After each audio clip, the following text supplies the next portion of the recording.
Fala pessoal, estamos aqui agora no segundo vídeo da apresentação desse novo brinquedo de Maurício, né? Que é o Fiesta, New Fiesta, o Fiesta aí 2014 1.5, a versão MK6 SE. E aí a gente, como de costume, temos dado no segundo vídeo um passeio com o carro, né? Para conhecer um pouquinho da história de cada carro. Quando o dono do carro geralmente conhece um pouquinho da história, compartilha com a gente. Então, Maurício, compartilha conosco aí a história desse carro, do Fiesta em si, não esse carro em específico. E depois a gente vai falar sobre esse carro, vai falar sobre outras coisas em relação a esse carro, projeto de dirigibilidade. Mas para começar, conta aí a história do Fiesta, né? Do Fiesta em si. Curiosamente, né, o Fiesta, como eu disse no vídeo do externo, né, da parte externa, ele tem um quê de carro europeu. Sim. Por que ele tem um quê de carro europeu? Porque em 1976, sob o crivo, né, do Henry Ford II, para quem assistiu aí Ford vs Ferrari vai saber do que eu estou falando, né, o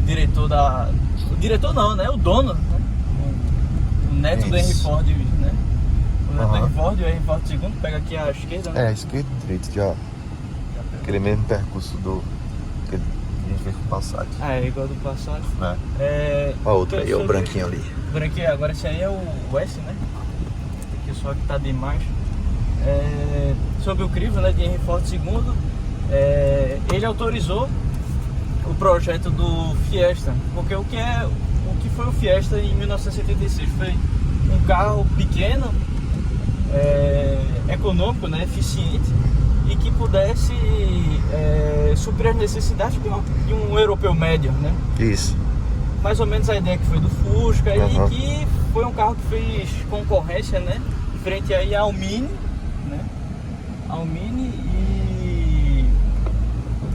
e o Fiat 127. Engraçado, não, né? É um 47, 127, que foi 127. um carrinho menor que o 47. Então, em 1976 ele foi lançado, inclusive teve um exemplar dele nas 24 horas do Le Mans, né? Teve um exemplar dele, muito curioso. E daí o carro foi... sim, outra curiosidade, ele era para ser um carro menor que um Escort e maior que um Mini, então ele tá nesse limiar. Meio do caminho, né? A Ford foi bem estrategista nesse sentido da construção, né, do projeto do carro para vender. E sucessivas evoluções, e a gente chega no MK6, né, no Fiesta MK6. Isso. Que foi um carro lançado, mais uma vez, em 2007, Frankfurt. Projeto global, né? É um carro global, inclusive a plataforma desse carro é chamada de plataforma Global B. Então curiosamente, é a mesma plataforma do K, do EcoSport e do, acho que é X-Max. É tipo uma van que é muito usada lá na Europa. Então ele tem essa plataforma bastante versátil. E sim, foi lançado, né, sobre o conceito. Foi primeiramente lançado um carro conceito, né, Ford Ferv, sei lá, F-E-R-V, Ferv. Não sei se eu estou pronunciando correto, mas enfim. Depois todo mundo já sabia no salão do automóvel, né, que se tratava do Fiesta MK6, mas enfim, eles botaram esse nome. Daí tivemos várias motorizações, né? Esse motor Sigma é muito versátil, né? Então, se não me engano, teve versões 1.2, 1.5, 1.6. Enfim, esse carro aqui tem a MK6, né? Tem suspensão Max Piston na dianteira e eixo de torção na traseira, que é uma solução bastante de barateio, né? Quando você vai construir um carro, né? Com a suspensão, com a manutenção baixa e um carro confiável, então não faz feio esse carro em curva, faz curva muito bem, né? Ele é extremamente... Isso que justifica o pessoal mais gearhead, assim, é um carrinho que engana, você vê assim um delezinho, mas tem muito gearhead que tem esse carro. Exatamente. Justamente por conta desse tipo de comportamento que ele tem. Então, é um carro meio que lógico, sua essência é americana, mas que ele tem um toquezinho aí europeu que remete aí desde o primeiro Fiesta, né? Legal. E pegando um gancho no que você está falando, em relação a ser um carro bem interessante para quem quer um carro versátil, né? Um carro que consegue ser dia a dia e ao mesmo tempo carro de acelerar um pouquinho mais, enfim, até colocar no track day, um hot lap, uma coisa assim. Sim. Porque ele tem um acerto dinâmico, uma suspensão excelente, uma entrega de potência muito condizente para o peso que ele tem, melhor dizendo, a proposta que ele tem, né? Muito a relação preço-potência é muito boa. É um motor 1.5 Sigma, ele extremamente moderno, enfim, aqui no Brasil sendo o sucessor aí do 1.6, o Rocan 1.6 que a gente tinha, né? Tendo uma entrega, uma eficiência, uma dinâmica, uma eficiência mesmo, né? Bem melhor do que o antigo 1.6 Rocan, né? Que eu já tive o Fiesta 1.6 Rocan, versão anterior a essa geração aqui, e as diferenças são gritantes, né? Gritantes. É um carro que entrega uma dinâmica de desempenho e aí curva, acerto de suspensão muito interessante, coisa que você não espera num Delica original, né? Que você já compra ele assim. Então bem interessante, pessoal. É um carro que vale muito a pena. Lembrando que esse carro ele foi lançado aqui no Brasil, essa versão nacional aqui, né?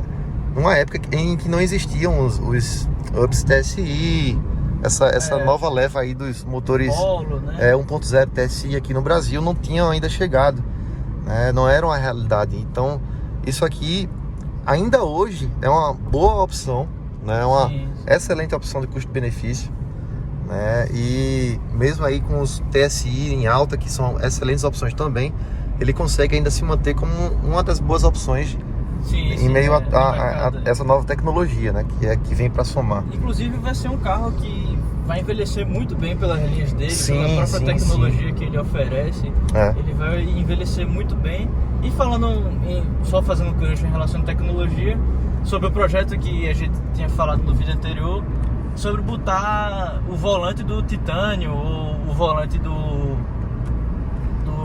SE1.6, que tem os comandos de volume e o piloto automático no caso do Titânio. Então são funções que estão desabilitadas no que é uma prática bem conhecida aí, né? Principalmente os carros mais premiums, que tem essas opções mais de entrada, né, de acesso, eles pegam equipamentos que já contam com determinadas opções de função, mas por uma série de questões estratégicas aí eles desabilitam e para que, enfim, você acabe comprando a versão mais cara do carro, geralmente, né? Ou até mesmo uma peça para botar no seu carro, a peça mais cara. Ou seja, um acessório, um upgrade, dependendo da situação. Enfim, por motivos, enfim, eu não estou falando aqui, é só realmente dedução mesmo do que seria essa estratégia. Mas em suma, as funções estão escondidas aqui. Então esse carro, mesmo ele não tendo aí nenhum controle do volante, né? de função no volante, mas Maurício acabou descobrindo que ele tem o controle de cruzeiro, né? O famoso piloto automático, né? E pra quem não sabe, tem carro manual, inclusive nos Estados Unidos, quando eu estive lá, teve um Eclipse que eu dei uma voltinha rápida de um amigo da minha mãe, e ele era manual e tem controle de tração, controle de cruzeiro. Então é possível sim ter no carro manual, e esse carro aqui tem, mas na verdade está desabilitado, como a gente falou. E a gente precisa de, na verdade, um módulozinho para botar na porta OBD que fica aqui embaixo, e conectar no computador e baixar um aplicativo chamado ForScan. Então ele habilita essa versão, essa funcionalidade do controle de cruzeiro, né, do piloto automático. E daí você pega o volante do Titânio, bota no seu carro, já tem a fiação, você conecta e tá lá, já tá feito, plug and play. Agora, ao rádio, porque esse aqui é o sistema MyConnect, então tem que fazer uma coisinha que eu não entendo muito de eletrônica, mas você tem que fazer uma coisinha aí no rádio para configurar o controle. É um pouquinho mais complexo o trabalho para os controles de volante. Que a gente imagina já o contrário, né? Que seria mais complexo ativar o controle de cruzeiro.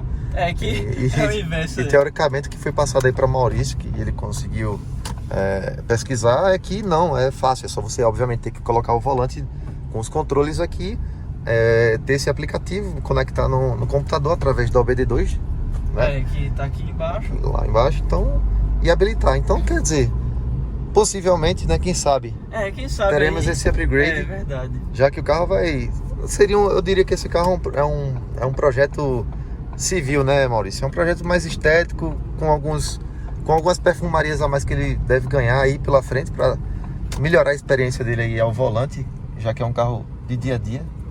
Assim, dá pra fazer um projetinho track day extremo dele? Dá. Ele aceita muito bem, né? Até porque tem a versão ST desse Fiesta e eu já vi... Serviria muito como referência, uma boa referência, aliás, né? Sim, uma referência excelente.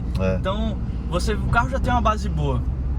Então, assim, eu já vi gente que mudou a relação do câmbio, botou a relação de câmbio de focos nesse carro,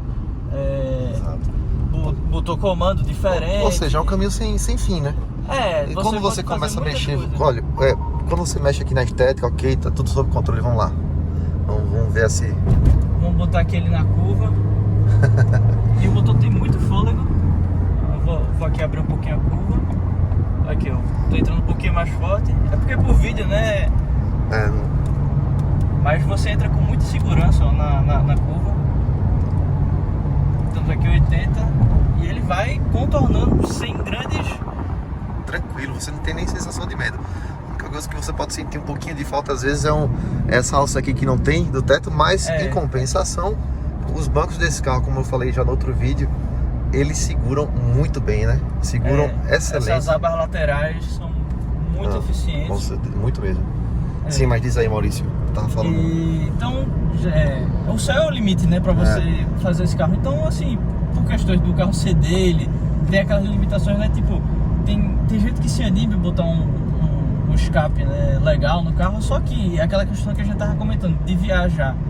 Imagina você viajar, sei lá, 90 km, 90 ainda é bom, vai uma viagem de 200 km aí, 300, 500 km aí, reverberando aí.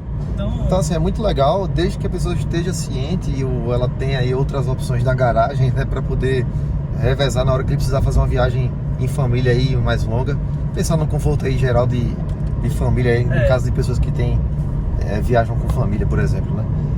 Ou até a própria pessoa mesmo, mais que a gente gosta aí de um sonzinho legal no carro, mas não tem condições não, meu amigo. 600 km com o carro reverberando. E outra coisa, você chega com um zumbido no vidro que não tem jeito. E outra coisa, suspensão, você botar uma suspensão super race aí e tal, de track day, pra ficar andando com o carro quicando, você pegando o buraco, enfim, fazendo bolha no pneu ou empenando o aro da roda. Então, exato. Assim, você às vezes, por mais que a gente goste muito de carro, mas a gente tem que pensar nas limitações do dia a dia, né? Esse carro aqui já é baixo, então de vez em quando a gente passa nas canaletas que pega a frente dele. Recife não perdoa, né? A gente tá aqui na Via Mangue, que é bem tranquilo, ótimo. O máximo que tem um pequeno remendo que nem é tão acentuado assim, mas Recife aí nas ruas mais secundárias e algumas avenidas também é sofrimento, né? Basta aí passar por uma bueira, uma boca de lobo aí dessas aí que você já vê o sofrimento que é, né? O prejuízo que dá no carro. Então, é um carro que o céu é o limite. Você pode fazer 100% só usando 100% track day, meio track day ou aquela pitadinha de track day. Então, o bom é isso, você tem opção para tudo nesse carro, né? Pois é. Então é isso, pessoal. Resumindo, a ideia de Maurício aqui é um projeto não tão pesado, um projeto que visa mais a questão de alguns itens de conforto, né, Maurício? Sim. E alguns outros itens estéticos, né? Então aí, quem sabe aí, sem muitos detalhes, a gente tá trocando ideia aí, vendo algumas coisas, mas rodas, suspensão, né? No caso, né, mais mola mesmo, espaçadorzinho e outras coisas aí a mais que a gente tá estudando aí pro projeto do Fiesta. A parte de performance realmente não é uma prioridade agora para o Maurício, então vamos focar, até porque esse carro tá muito bem servido, como a gente já comentou, né? É um carro econômico. E outra coisa que eu esqueci de comentar, além de ter essa proposta assim, de ser um carrinho mais invocadinho e tal, ele é um carro que quando você tira o pé, e era essa analogia, essa comparação que eu ia fazer em relação a essa nova proposta de carros TSI 1.0, que conseguem ser bem fortes, mas quando você solta o pé, eles são carros extremamente econômicos, né? Dadas as devidas proporções, esse carro lembra muito essa proposta de assim, se você quiser, tem uma certa potência aqui, e se você tirar o pé, é um carro que tem um rendimento de consumo bem interessante também. Então é bem legal isso, né? Bem interessante. Bom, Maurício, mais algum detalhe, alguma coisa, tua história particular aí com esse carro? Como é que é? Conta aí um pouquinho. Foi peculiar, né? O Passat tava à venda, tava a fim lógico, gostava muito do carro, né? Só que aí, por questões, né, de usabilidade, não que o carro estava ruim, o carro estava, vocês viram no vídeo, né? Estava ótimo. Muito íntegro mesmo. Eu já estava numa condição de pegar um carro melhor, então eu estava já há um tempo aí tentando vender ele. Então foi inusitado, um amigo meu viu o carro, ele já conhecia o carro e aceitou, foi uma troca na verdade, eu fiz uma troca com ele e dei a volta. Então foi um negócio muito bom, tanto para mim quanto para ele. Então assim, não foi nada demais, assim, não tem nenhuma super grande história como do Passat, mas... E foi bem rápido, inclusive. Bem rápido, mas assim,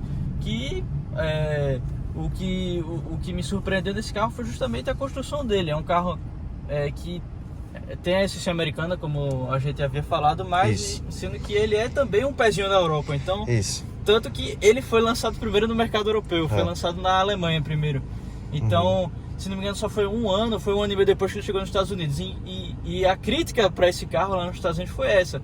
Porque o carro era bom, mas o único defeito foi que ele chegou muito tarde nos Estados Unidos. É verdade. Então era pra... Enfim, eu não sei como é que funciona essa questão de lançamento de carro, né? Porque em um país lança primeiro e outro país não lança na mesma hora. Então, questões econômicas devem ser, mercadológicas, mas enfim. Políticas internas.